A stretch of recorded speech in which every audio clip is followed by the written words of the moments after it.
Sampai apa 9.37 dah. Okey. Auzubillahi minasyaitonirrajim. Bismillahirrahmanirrahim. Assalamualaikum warahmatullahi wabarakatuh. Alhamdulillah, syukur kehadiran Allah SWT, kerana dengan izinnya pada malam ni kita dapat lagi bersua muka secara maya di dalam program Generasi Al-Quran Surau Taman Jaya ni. Alhamdulillah, tuan-tuan dan puan-puan, pada hari ini kita dah masuk siri yang ke berapa tuan-tuan? Siri yang ke-18 insya-Allah. Jadi bagi memulakan program ni, sama-sama lah kita buka dengan baca kitab Al-Fatihah. Auzubillahi minasyaitonirrajim. Bismillahirrahmanirrahim.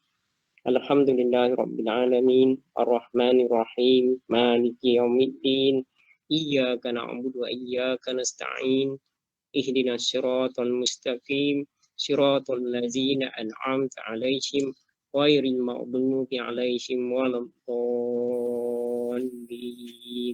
Amin.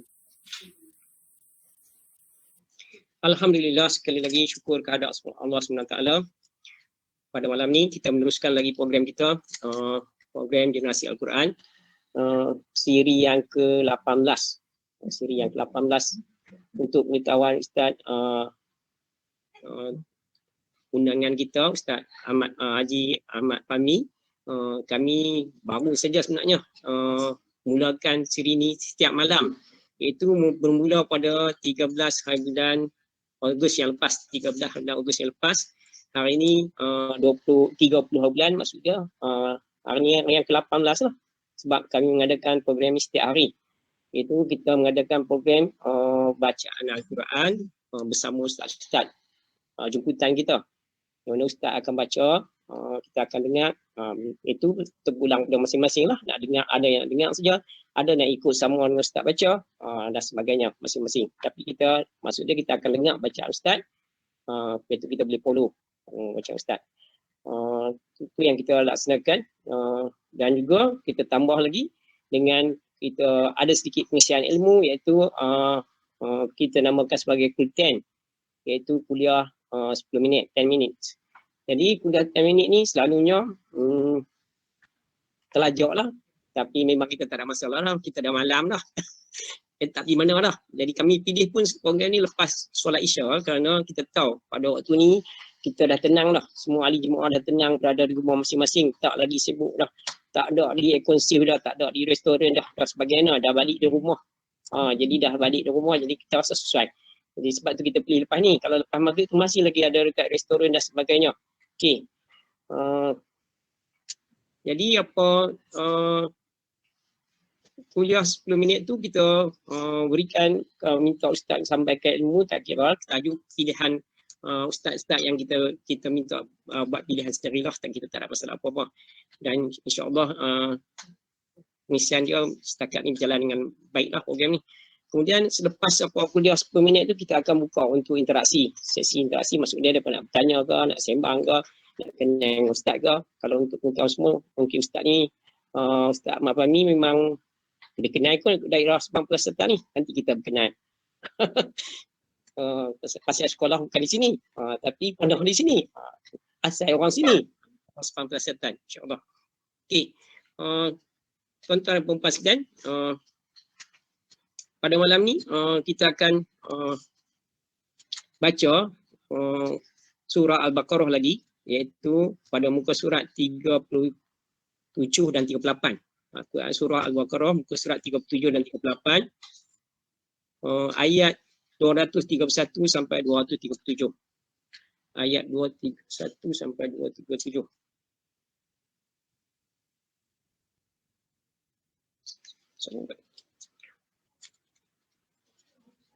Okey, untuk apa, sebelum Ustaz saya serahkan kepada Ustaz, saya suka mengingatkan tuan-tuan dan puan-puan, setiap hari saya ingatkan Ustaz kepada jemaah, itu adab kita berguru, walaupun secara maya ni samalah macam adab kita berguru secara bersemuka, macam di masjid, di surau, di dewan-dewan kuliah kita buat.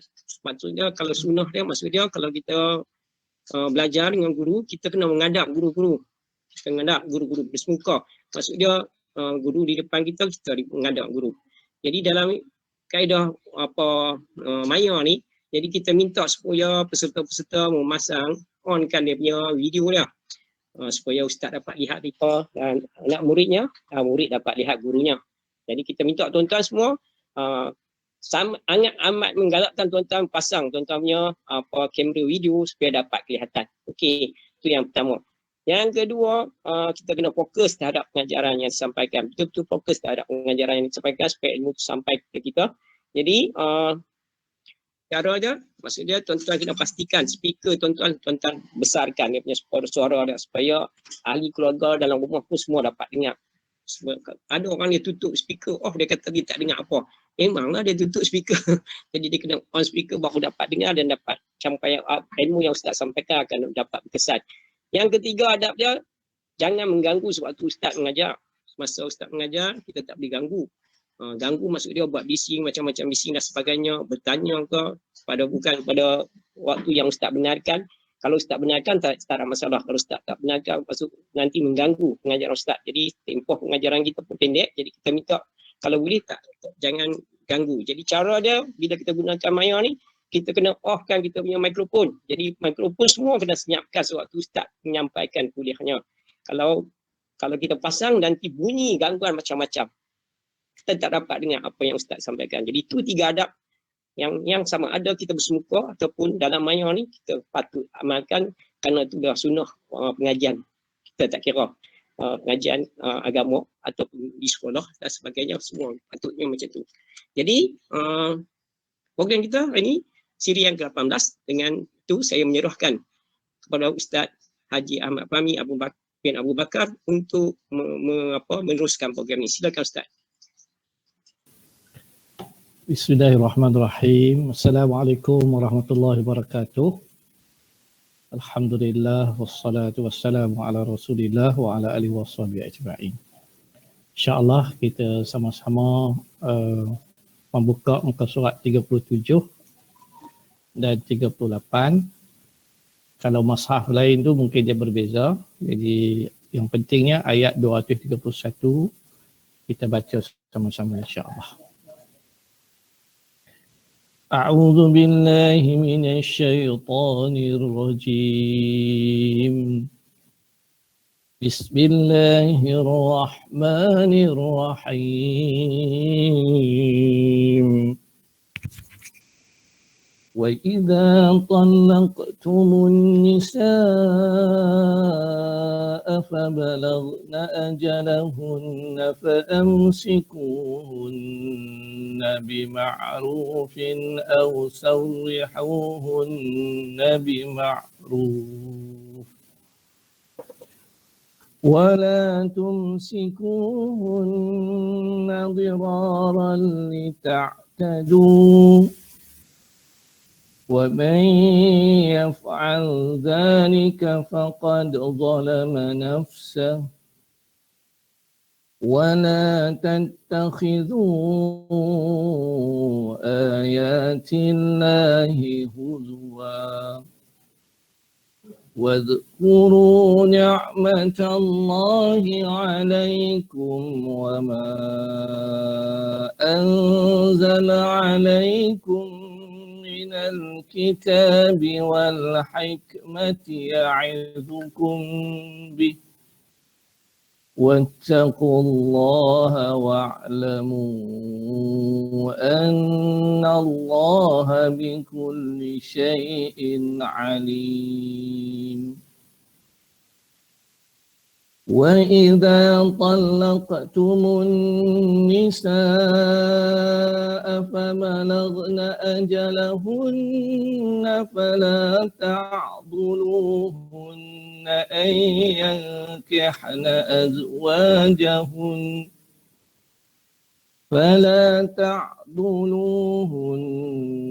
أن ينكحن أزواجهن إذا تراضوا بينهم بالمعروف ذلك يوعظ به من كان منكم يؤمن بالله واليوم الآخر ذلكم أزكى لكم وأطهر والله يعلم وأنتم لا تعلمون والوالدات يرضعن أولادهن حولين كاملين لمن أراد أن يتم الرضاعة وعلى المولود له رزقهن وكسوتهن بالمعروف لا تكلف نفس إلا وسعها لا تضار والدة بولدها ولا مولود له بولده وعلى الوارث مثل ذلك فإن أرادا فصالا عن تراض منهما وتشاور فلا جناح عليهما وإن أردتم أن تسترضعوا أولادكم فلا جناح عليكم إذا سلمتم ما آتيتم بالمعروف واتقوا الله واعلموا أن الله بما تعملون بصير والذين يتوفون منكم ويذرون أزواجا يتربصن بأنفسهن 4 أشهر وعشرا فإذا بلغن أجلهن فلا جناح عليكم فيما فعلن في أنفسهن بالمعروف والله بما تعملون خبير ولا جناح عليكم فيما عرضتم به من خطبة النساء أو أكننتم في أنفسكم علم الله أنكم ستذكرونهن ولكن لا تواعدوهن سرا إلا أن تقولوا قولا معروفا ولا تعظموا عقدة النكاح حتى يبلغ الكتاب أجله واعلموا أن الله يعلم ما في أنفسكم فاحذروه واعلموا أن الله غفور حليم لا جناح عليكم إن طلقتم النساء ما لم تمسوهن أو تفرضوا لهن فريضة ومتعوهن على الموسع قدره وعلى المقتر قدره متاعا بالمعروف حقا على المحسنين. وإن طلقتموهن من قبل أن تمسوهن وقد فرضتم لهن فريضة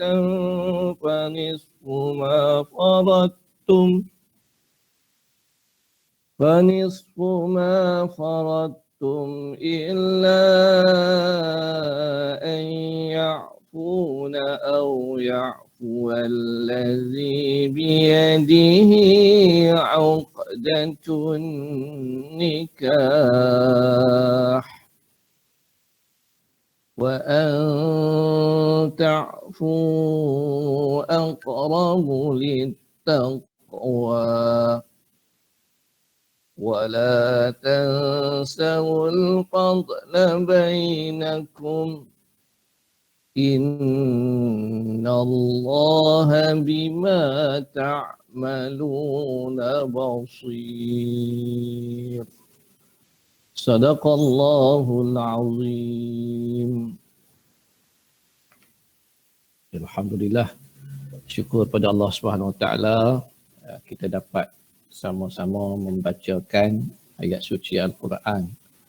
Kebiasaannya kalau bacaan sebegini dia akan mengambil satu muka lebih kurang 3 minit ataupun 2 minit setengah.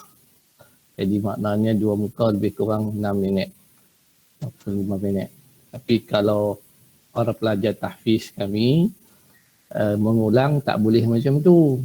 Sebab kalau dia mengulang dia kena baca satu muka sekurang-kurangnya seminit sahaja boleh. Kalau tidak dia tak mengulang. Dia buat lagu tak berulang lah. Pasal satu sepatutnya 30 juzuk dia kena mengulang sehari sekurang-kurangnya 30 muka. Satu juzuk mewakili satu muka. Jadi hak kita baca malam ni kerana bukan kita nak mengulang hafazan, tapi kita nak memantapkan bacaan kita dan bacaan biasa. Alhamdulillah, Allah SWT mengatakan wa idza quri'al Qur'an fastami'u lahu wa ansitu la'allakum turhamun.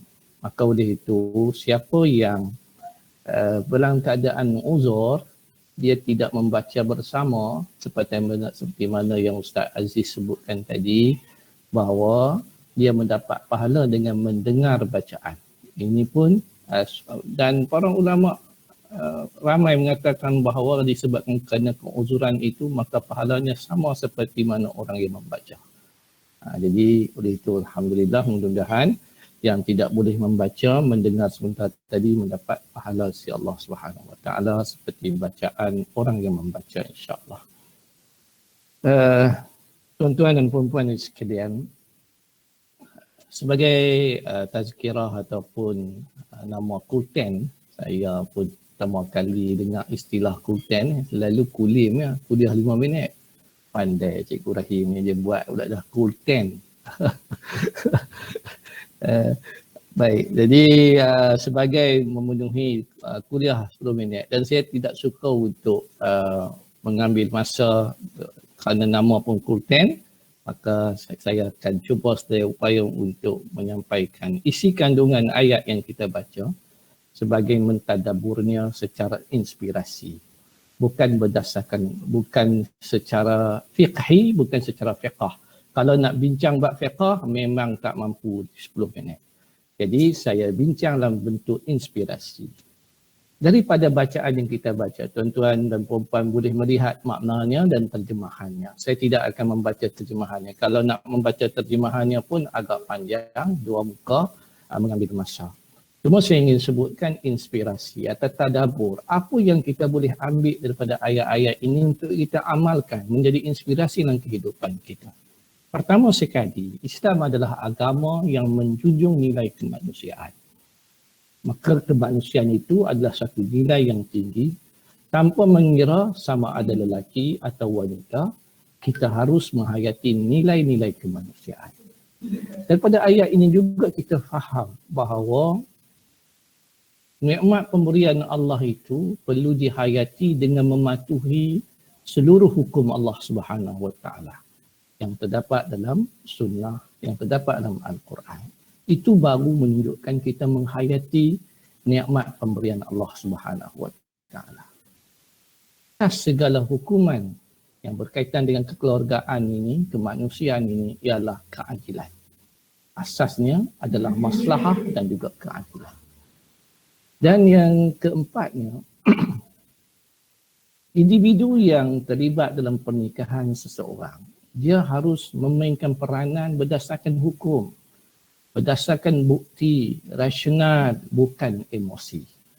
Jangan sama sekali kita terlibat dengan emosi dalam urusan kekeluargaan, terutama urusan pernikahan. Islam meletakkan taraf wanita yang diceraikan oleh suami ataupun yang kematian suami sebagai satu taraf yang tinggi.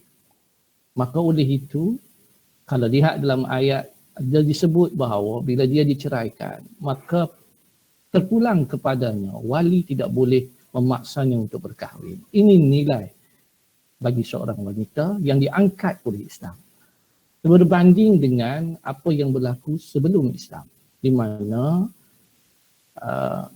kehidupan wanita yang diceraikan atau kematian suami amat dihina oleh jahiliah. Kehidupan isteri adalah melengkapi antara kehidupan suami isteri ini, saling lengkap melengkapi. Inilah nilai kemanusiaan yang cukup tinggi.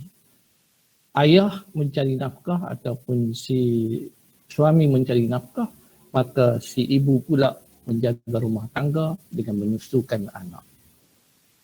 Tempoh 2 tahun yang disebut dalam ayat adalah merupakan tempoh yang amat kritikal untuk seorang kanak-kanak ataupun bayi yang sedang membesar. Sebab itu, maslahah untuk anak itu perlu didahulukan. Jangan sampai berlaku pertikaian yang boleh memudaratkan si anak. Kemudian daripada ayat-ayat ini juga, Islam menekankan kepada kita toleransi dan juga perbincangan yang telus dan juga beretika. Jangan mendahulukan emosi yang disebutkan awal tadi. Jangan sampai ada yang mudaratkan antara satu sama lain. Islam meletakkan had. Dan kemudian kita melihat dalam situasi hari ini ialah apabila mahar direndahkan sehingga menafikan maqasid syariah, pensyariatan mahar itu sendiri, atau mahar ataupun mas kahwin itu adalah jaminan kepada maslahah seorang isteri. Malang satu kali malang apabila maharnya hanya RM50, apa yang dia boleh buat dengan duit RM50 itu sebagai jaminan kalau dia diceraikan. Di mana maharnya tidak boleh disentuh oleh si ayah, si wali, sekalipun ayahnya boleh memaksa dia berkahwin sekiranya dia adalah seorang yang bukan janda. Kalau janda dia tak boleh dipaksa. Tapi kalau anak dara, maka dia tidak boleh dipaksa untuk berkahwin. Dia boleh dipaksa berkahwin oleh si wali. Namun wali tidak boleh mengambil mas kahwinnya. Tapi kalau sekadar mas kahwinnya RM50, apabila diceraikan, suaminya kata RM50, tak ada apalah. Jadi, dan apakah jaminan untuk dia hidup selama 3 bulan? Kerana bagaimana dia pisah dengan suami, tidak suami, dengan hanya RM50, dengan RM100, dengan RM200.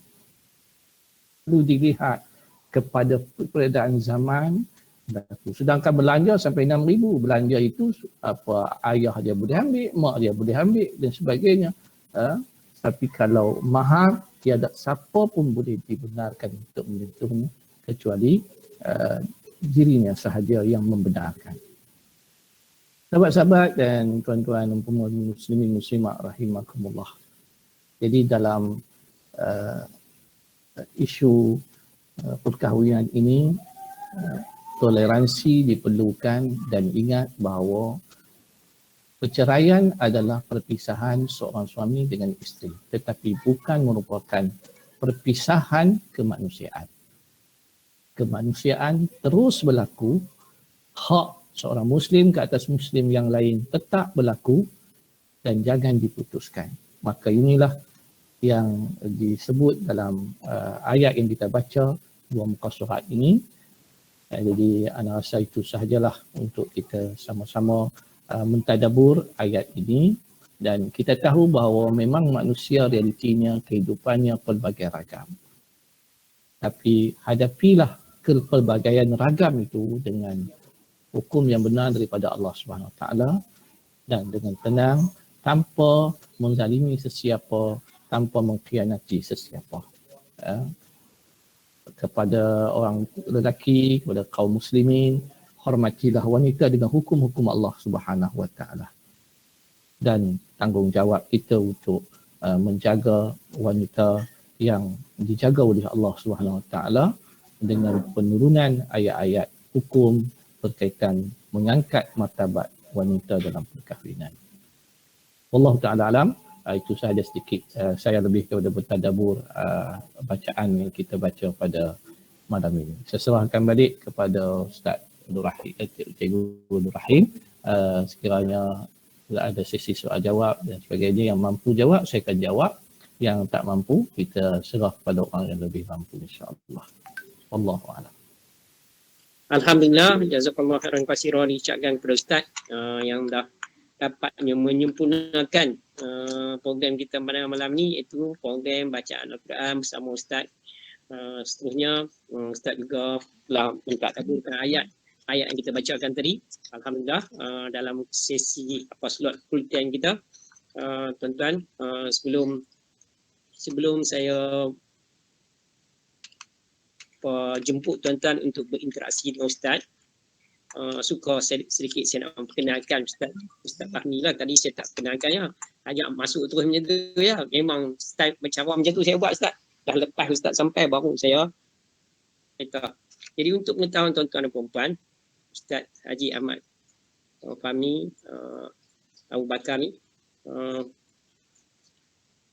orang daerah Pampas Selatan ni juga. Sungai apa? Sungai Bakau ke Sungai Bakar? Sungai Aceh ke? Sungai Bakau. Asal Sungai Bakau. Sini. Dulu pernah bertugas yang saya kenal. Satu pertama pernah bertugas dekat SMKA ni pun Tebal. Dulu sekejap sama dengan saya. Selain daripada itu saya kenal kerana Ustaz adalah adik kepada Hajah Fatihah binti Abu Bakar dan juga adik ipar kepada Haji Bukhari Samsudin. Okey. Kini Ustaz sebenarnya adalah lulusan daripada Universiti Mesir lah Ustaz, no? Azhar ke? Azhar, ya.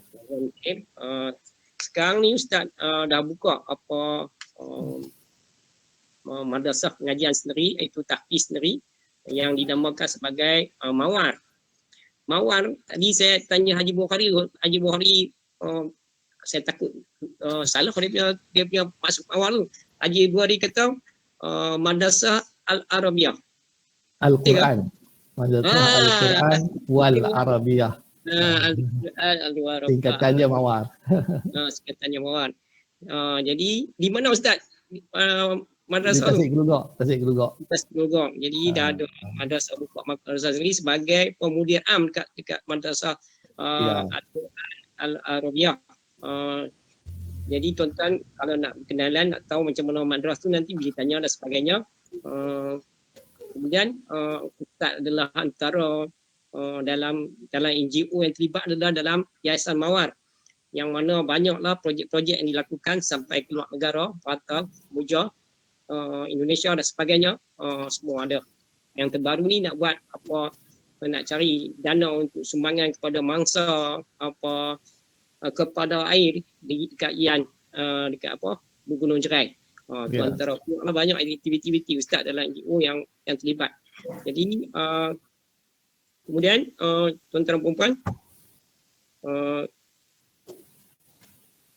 yang lain-lain kalau tuan-tuan nak tahu, tuan-tuan tanya ustaz lah. Yang saya pun tak dapat nak ceritanya yang lain-lain, tapi sekarang ni saya nak buka kepada tuan-tuan, itu sedikit saya bagi gambaran Ustaz Haji Ahmad Fahmi kita.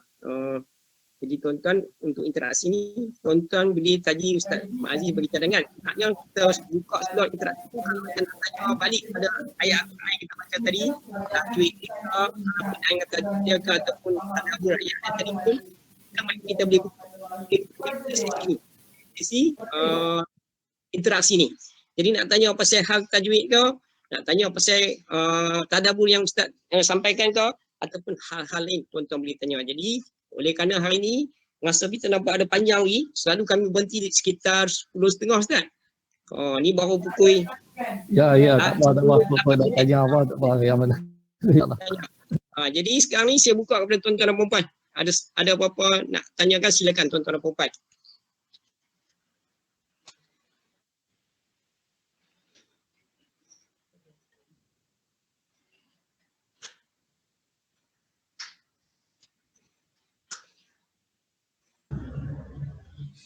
Ada tuan-tuan dan puan-puan? Assalamualaikum Ustaz. Waalaikumsalam. Nak tanya sikit tadi. Ya, silakan. Yang tentang tadabbur tadi, Ustaz ada sebut mahar dan maqasid kan? Mahar dan maqasid. Ya. Mahar tu saya faham. Maqasid tu apa dia? Baik. Tu bahasa Arab ke apa? Bahasa Arab. Ya. Baik, terima kasih cikgu. Maqasid ialah tujuan syariat. So kita tahu bahawa tujuan syariat. Jadi setiap syariat Allah Ta'ala tu ada tujuan dia. Kenapa dia disyariatkan? So mahar, tujuan syariatnya adalah dhaman ataupun jaminan bagi seorang isteri. Dhaman tu jaminan lah. Dhaman tu jaminan. Makna dia bila isteri itu berkahwin, maka apa jaminannya kalau dia diceraikan? Apa jaminannya kalau dia tidak diberikan nafkah? Maka dia boleh mengambil daripada mas kahwin dia. Jadi kalau mas kahwin itu hanya sekadar RM30, RM45, RM50, apakah tujuan atau maqasid itu tercapai? Maka itulah yang perlu dibahaskan oleh pihak-pihak ke semasa dan keadaan hari ini. Itu yang kita perlu lihat. Sebab tu kalau kita sebagai wali, contohnya si ayah, dia boleh letakkan bahawa belanja RM6,000 tu jadi mas kahwin. Mas kahwin RM30, RM50, RM100, RM122. Tapi mas kahwin RM10,000. Ni belanja hangui RM10,000. Patutnya RM10,000 tu jadikan mas kahwin. Jadi terpulanglah kepada si isteri, dia nak guna RM10,000 tu untuk simpan dalam simpanan dia ataupun dia nak belanja untuk diri dia, tu hak dia yang tak boleh sesiapa pun menyentuh dia. Itu yang saya sebutkan tadi, maqasid ialah tujuan syariat. Allahuakbar. Terima kasih Ustaz. Sama-sama. Ustaz, tiap malam ni selalunya yang Haji bertanya ni, saya sangat berterima kasih untuk Haji bertanya ni, Haji Bukhari lah. Hari ni tak tahu dia. dia duk tanya lalu apa? Okey, tak apa. Assalamualaikum warahmatullahi wabarakatuh. Waalaikumsalam. Sebagai mantan kaunselor lah, dan kita pun ramai kakak-kakak ni, makcik, datin-datin ni. Jadi yang pertama, soalan pertama, ni berlaku lah kan. Isteri Lali tak duduk dengan suami, dia isteri minta cerai, suami tak lepas. Ini satu kes. Jadi setakat manakah yang berlaku? Dan ada beberapa ni seorang dia pakai mahkamah, yang tu pasal suami dia ni dadah, maka berjaya lah dia bercerai. Ni yang suami dia ni pun berjawatan, tapi isteri minta cerai, suami tak lepas. Dia jadi kecoh lah kan. Jadi satu, takat mana nak buat. Yang keduanya, ni bab ada orang dalam kita ni gantung tak bertali ni. Berlaku ke tak berlaku apabila yang tadi tu kata nafkah bagi tak bagi dan sebagainya. Tapi kita ni ramai isteri-isteri pekerja semua dia tak berlaku lah. Tapi yang mungkin dalam masyarakat masih ada ni. Sebab ni kes benar juga lah yang suami minta ambil duit isteri, karau semualah. Kawan ni jawatan besar lah. Yang tu yang berlaku jadi nak minta sampai dia lari tempat lain lah. Wallahualam. Terima kasih Cikgu Bukhari. Bila baca ayat hukum ni dia panjang sebenarnya. Hukum mahkamah syariah ia tidak dia tidak terikat dengan mazhab Syafi'i semata-mata. Sebab itu mahkamah perlu dihadiri. Pihak mahkamah boleh menggunakan mana-mana mazhab demi maslahah si isteri atau maslahah si suami. Jangan tengok masalah isteri saja. Masalah suami pun kena tengok. Sebab kadang-kadang tuntutan isteri terlalu tinggi sedangkan suaminya hanya tukang sapu, gaji 300, 800, 500, 200 pun 1000 gitu saja. Tapi tuntutan nafkah muta'ahnya terlalu tinggi sebagainya. Maka mahkamah boleh menggunakan semua mazhab yang ada dalam Islam. Sebab itu kita memerlukan peguam. Jadi nasihat kepada orang yang bergantung tak bertali ke apa-apa isu dan sebagainya, maka dia perlu minta bantuan guaman untuk menyelesaikan kes dia. Dia tak boleh pergi tanya ustaz, lepas tu ustaz pun bagi hukum ni jatuh dah ni sebenarnya. Tak boleh macam tu. Dia kena bawa sebab contohnya lah kalau isu yang Ibu Bukhari sebutkan tadi, isu kalau gantung tambah tali. Gantung tambah tali ini sepatutnya si isteri boleh bawa ke mahkamah untuk mohon fasah ataupun mohon khuluk. Fasah ni hakim fasahkan nikah. Khuluk makna dia tebus talak. Makna dia abang cerai saya bayar RM1000 kat abang. Saya sanggup bayar 2,000, abang cerai saya. So itu nama dia tebus talak. Jadi yang ni dia tak jadi talak raja'nya. Dia akan, kalau dia nak nikah balik, dia kena akad nikah. Dia tak boleh rujuk. Dia kena akad nikah balik. Kemudian fasah pun sama. Makna dia bila bawa kes ke mahkamah, mahkamah kata sekarang kamu boleh ceraikan isteri kamu di depan hakim. Dia kata saya tak mau ceraikan. Hakim boleh memasahkan nikah. Makna dia fasahkan nikah tu. Maka bila hakim yang fasah, makna dia tak boleh rujuk. Dia tak boleh rujuk dengan mudah-mudah, dia kena akad nikah balik.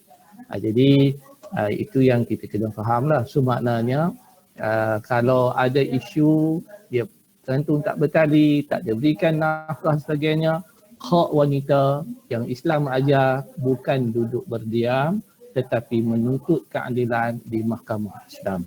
Itu sepatutnya ada. Tidak timbul isu malu, segan sebagainya. Sebab dalam menegakkan hukum Allah, kita tidak perlu malu. Setiap langkahan kita ke mahkamah akan diberikan pahala oleh Allah Subhanahu Wa Taala kerana kita melaksanakan hukum Allah Subhanahu Wa Taala. Itu patut ditekan pada wanita-wanita isteri yang dizalimi. Kadang masalah dia rasa dia bersalah bila pergi mahkamah. Dia rasa diri dia akan dipandang hina. Sebenarnya dia dipandang mulia oleh Allah kerana dia nak mengangkat martabat yang dia angkat martabat oleh Allah. Dia nak tegak hukum Allah, tiba-tiba dia dituduh sebagai wanita hina dan sebagainya. Salah. Dia nak meminta keadilan yang Allah telah janjikan dalam Al-Quran. Ini yang kita kena tekanlah Cikgu Bukhari, bagi motivasi kepada wanita-wanita yang teraniaya. Setiap langkah ke mahkamah untuk menuntut keadilan, menegakkan hukum Allah akan dikira pahala untuk mereka insya-Allah. Allahuakbar. Ada lagi Haji Bukhari? Assalamualaikum Ustaz. Silakan. Waalaikumsalam warahmatullahi wabarakatuh. Sedikit mohon penjelasan tentang ayat 133 tu, iaitulah wa 'alal warisi mislu zalik. Kan wa 'alal warisi mislu zalik. Kita tengok kalau tadi Cikgu Bukhari membangkitkan realiti masyarakat, ini juga berlaku kepada masyarakat lah. Di mana kita lihat mangsanya selalu wanita. Itulah sekiranya seorang wanita yang kematian suami, kita kata kematian suami, kemudian dalam wanita yang mengandunglah kematian suami, kemudian setelah lahirnya anak tersebut, siapakah yang bertanggungjawab dalam membantu wanita tersebut untuk membesarkan anak-anak tersebut? Sebab kita tengok dalam masyarakat ada apabila kes macam ni, keluarga mertua ataupun kita kata keluarga mertua ataupun ipaduai dengan mudah menolak kewujudan isteri dan anak-anak kepada arwah anak mereka. Jelas tak Ustaz saya punya? Ya, jelas. Makna dia, Terima kasih Dr. Siti Aisyah kita, Dr. Siti Aisyah Asy'ari Ustaz. Masya-Allah. Baik, Ustazah, Doktor. Jadi alhamdulillah sebenarnya Islam ni dah lengkap lah.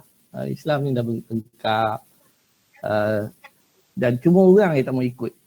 Itu yang isu dia. Isu dia dah lengkap dah bahawa memang menjadi kewajipan pada suami untuk memberi nafkah kepada isterinya, kepada isteri dulu.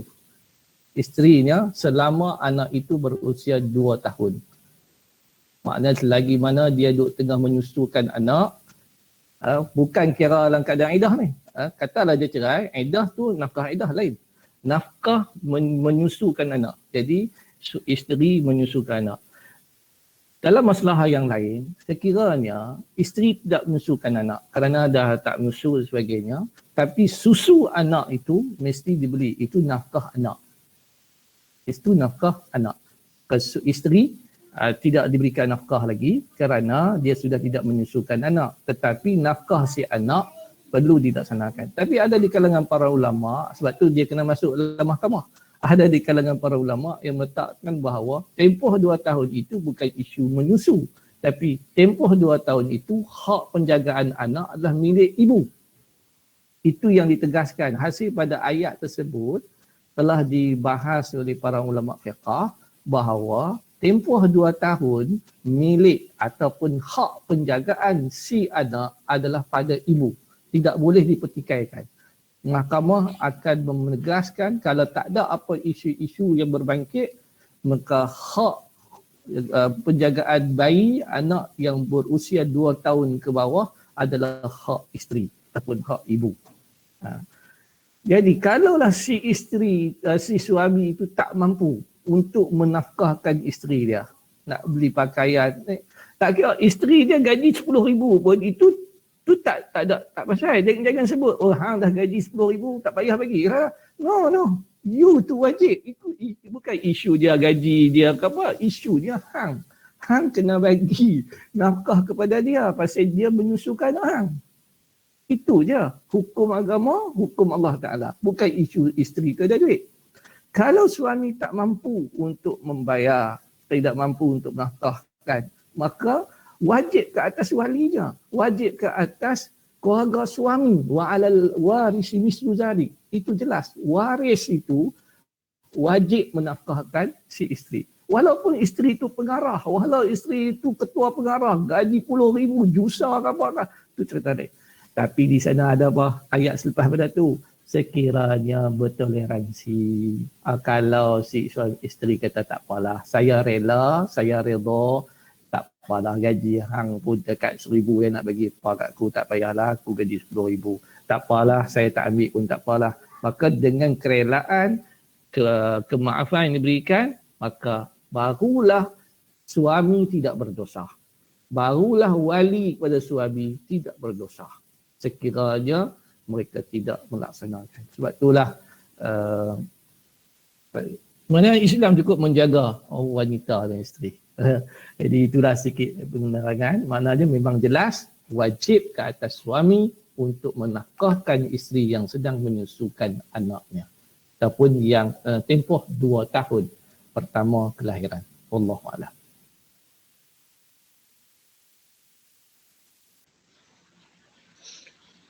Terima kasih Ustaz.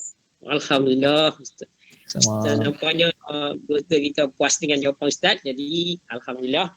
Kita minta Ustaz Aziz pula bagi sedikit perkongsian. Ustaz Aziz, pengurusi surau kami. Ada apa perkongsian yang tutup dah ni majlis. Buka yang last kali Ustaz Aziz. Ada Ustaz Aziz dalam ini. Ustaz Muhammad Aziz. mana Ustaz ada? Ustaz left pula dah. Terleh dulu. Okey tuan-tuan dan puan-puan, saya rasa cukup masa ni dah kita dah sampai dah ke cukup beberapa soalan yang tuan-tuan tanya dan alhamdulillah puas dengan jawapan yang Ustaz berikan. Dan Ustaz tu dulu Ustaz masuk balik. Ustaz sebagai penutup puaskan dengan Ustaz. Silakan Ustaz. Nak tekan apa ni, apa ada sound dia tekan apa ni yang merah keluar. Okay, yang pertama terima kasihlah kepada Ustaz Fahmi atas sumbangan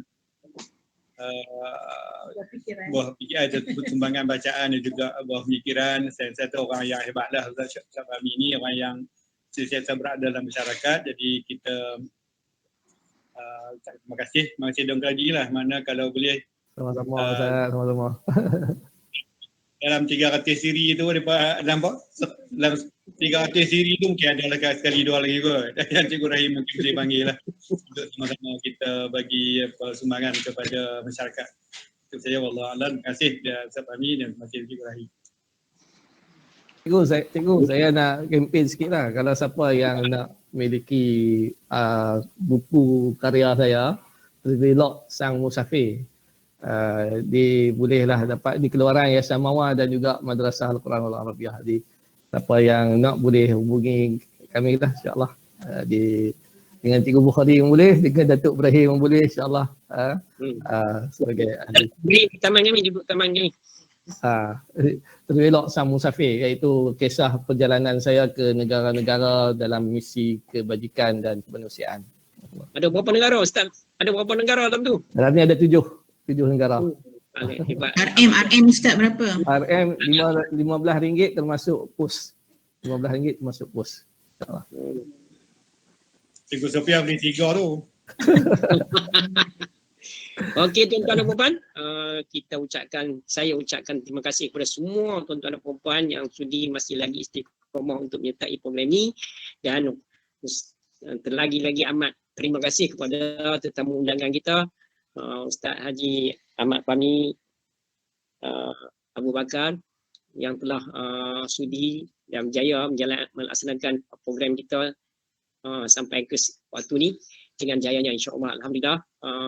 InsyaAllah tuan-tuan dan puan-puan, kita akan sambung lagi untuk siri yang ke-19 besok, di mana tetamu kita untuk besok adalah Ustaz Haji Khairul Amsyar Ahmad.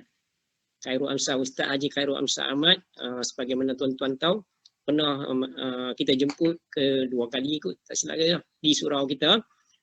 Kemudian Ustaz mengajar sebulan sekali di Masjid Daerah Serampas Selatan.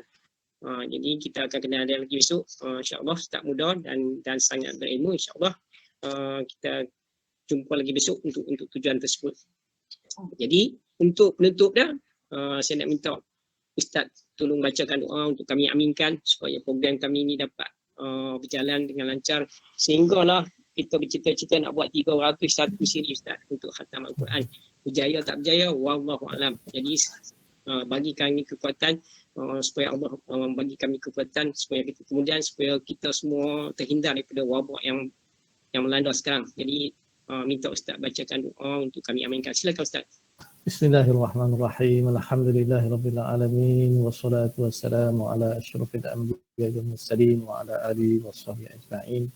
Allahumma inna nas'aluka salamatan fid din wa afiyatan fil jasad wa ziyadatan fil 'ilm wa barakatan fi rizq wa taubatan qabla al-maut wa rahmatan 'inda al-maut wa maghfiratan ba'da al-maut. Allahumma hawwin 'alaina fi sakaratil maut wa najatin minna wa af'alil hisab. Allahumma inna na'udzubika minal barasi wal junun wal juzam wa sayyi'il asqam. Bismillahirrahmanirrahim. La yadurru ma'a ismihi syai'un fil ardi wa fis samaa'i wa huwas samii'ul 'aliim. Ya Allah, ya Tuhan kami, jadikanlah pertemuan kami ini pertemuan yang Engkau ridai. Jadikanlah perpisahan kami perpisahan yang Engkau ampuni. Berikanlah kekuatan kepada kami untuk melaksanakan taufik dan hidayah-Mu ya Allah. Berikan kekuatan untuk kami melaksanakan ma'ruf padamu ya Allah. Ya Rahman, Ya Rahim, satukanlah hati-hati kami ya Allah. Kuatkanlah hubungan kasih sayang di kalangan kami kerana-Mu ya Allah. Jauhkanlah kami daripada pandemik COVID-19 ini ya Allah. Angkatlah dia kembali ya Allah. Kembalilah kami pada norma-norma biasa. Semayang dapat dekat ya Allah. Dan dapat memenuhi masjid dan rumah-Mu ya Allah. Rabbana atina fid dunya hasanah fil akhirati hasanah wa qina adzabannar. Sallallahu ala sayyidina Muhammad wa ala alihi washabbihi ajma'in. Walhamdulillahi rabbil alamin. Taqabbalallahu minkum. Inna wa minkum taqabbal ya karim. Amin amin ya rabbal alamin. Terima kasih semua. Jumpa lagi malam esok. Wabillahi taufiq wa hidayah. Terima kasih Ustaz. Oh ya, sama. Terima kasih Ibrahim. Terima kasih Ustaz. Terima kasih Ibrahim. Terima kasih semua. Dulu-dulu aja. Assalamualaikum. Waalaikumsalam. Terima kasih Ustaz.